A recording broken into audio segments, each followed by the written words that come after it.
talking with James, and he said, well, Dan, you could reach your goal a lot faster if some kind of podcast. And I thought about it. I know I'm familiar with podcasts, but my hesitation is always time. I got to do the podcast, and I got to record it. I got to teach it. I mean, I'm busy enough just running all my companies, mentoring my mentees. Like, what's the deal? Like, I don't know.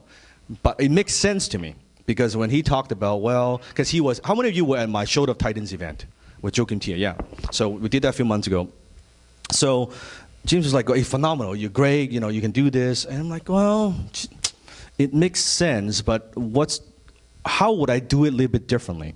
And then we talked back and forth, and finally I made a decision, okay, it makes a lot of sense. If I do a podcast of some sort, then I can reach out to way more entrepreneurs. And just thinking of the context that I have, I can interview some pretty interesting entrepreneurs that they might not give interview to somebody else, but they will give an interview to me, right? And I thought, well, that's interesting. I can reach out to more versus, so instead of 1 to now 50, 60, this is 1 to 10,000, 1 to 50,000, 1 to 100,000, who knows?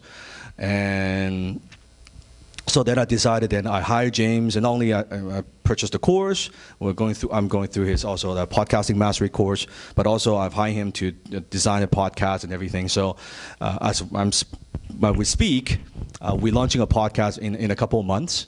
My plan is actually to turn the Shoulder of Titans into a podcast.